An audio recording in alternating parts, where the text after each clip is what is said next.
معزز تھے زمانے میں مسلمان ہو کر، اور تم خوار ہوئے تارکِ قرآن ہو کر۔ معزز سامعین، قرآن مجید اللہ تعالیٰ کا کلام، اس کی آخری کتاب اور اس کا ایک معجزہ ہے۔ یہ دنیا میں سب سے زیادہ پڑھی جانے والی کتاب ہے۔ اس نے اپنے سے پہلے کی سب الہامی کتابوں کو منسوخ کر دیا ہے، اور ان میں سے کوئی بھی آج اپنی اصل صورت میں محفوظ نہیں۔ البتہ قرآن تمام پہلی کتابوں کی تعلیمات کو اپنے اندر سمیٹے ہوئے ہے، اور قرآن مجید واحد ایسی کتاب ہے جو پوری انسانیت کے لیے رشد و ہدایت کا ذریعہ ہے۔ اللہ تعالیٰ نے اس کتاب ہدایت میں انسان کو پیش آنے والے تمام مسائل کو تفصیل سے بیان کر دیا ہے۔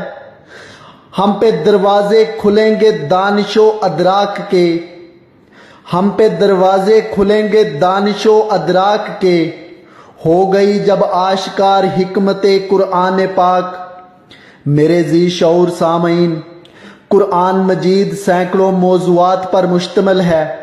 مسلمانوں کی دینی زندگی کا انحصار اس مقدس کتاب سے وابستگی پر ہے، اور یہ اس وقت تک ممکن نہیں جب تک اسے پڑھا اور سمجھا نہ جائے۔ قرآن کریم کا یہ اعجاز ہے کہ اللہ تعالیٰ نے قرآن کی حفاظت کا ذمہ خود لیا، اور قرآن کریم ایک ایسا معجزہ ہے کہ تمام مخلوقات مل کر بھی اس کی مثال پیش کرنے سے قاصر ہیں۔ قرآن کی عظمت کا اندازہ اس امر سے بھی لگایا جا سکتا ہے کہ یہ کتاب جب سرزمین پر نازل ہوئی، اس نے وہاں کے لوگوں کو فرش خاک سے اوج ثریا تک پہنچا دیا۔ اس نے ان کو دنیا کی عظیم ترین طاقت بنا دیا۔ سامعین، سویڈن میں عید الاضحیٰ کے روز اسٹاک ہوم کی مرکزی مسجد کے باہر ایک عراقی ملحد شخص کی جانب سے قرآن پاک کے نسخے کو نہ صرف نظر آتش کیا گیا بلکہ ان مقدس اوراق کی بے حرمتی بھی کی گئی، اور چونکہ اس مظاہرے کے لیے پہلے عدالت سے باقاعدہ اجازت لی گئی تھی، اس لیے یہ شرمناک واقعہ مقامی پولیس کی سخت سیکیورٹی میں رونما ہوا۔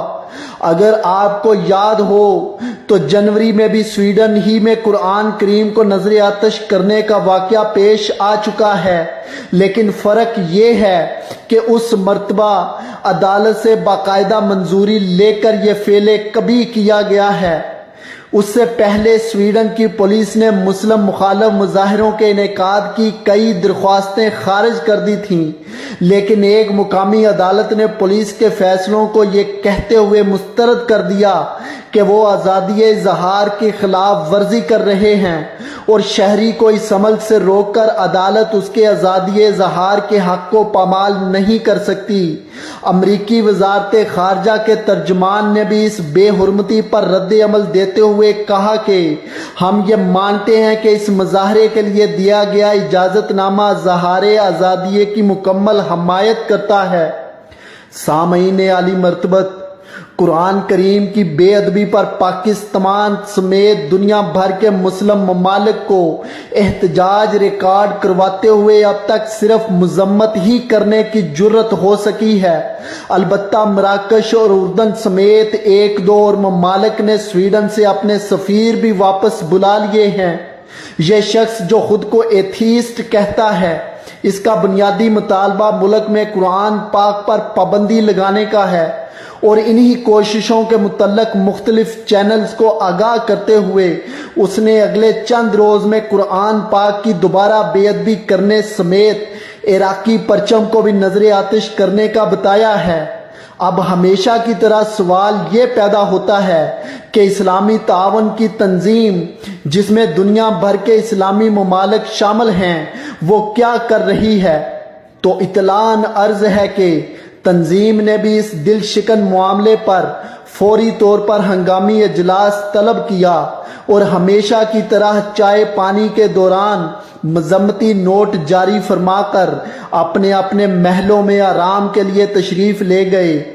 کیسی تنزلی ہے، کیا ہی پستی ہے، اور کس قدر افسوس کا مقام ہے کہ تمام اسلامی ممالک اس افسوسناک واقعے کے بعد اجتماعی طور پر ایک ہی دن، ایک ہی وقت میں ایک ساتھ احتجاجاً اپنے اپنے سفیروں کو واپس بلانے کی ہمت بھی نہ کر سکے۔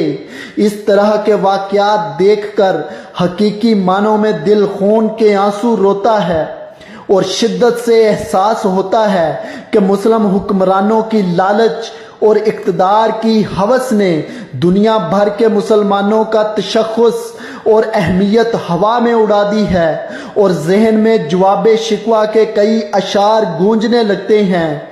ہاتھ بے زور ہیں، الحاد سے دل خوگر ہیں، امتی باعث رسوائی پیغمبر ہیں۔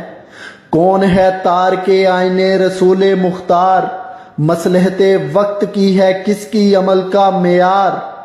واز قوم کی وہ پختہ خیالی نہ رہی، برق طبعی نہ رہی، شعلہ مکالی نہ رہی، رہ گئی رسم ازاں روح بلالی نہ رہی، فلسفہ رہ گیا تلقین غزالی نہ رہی۔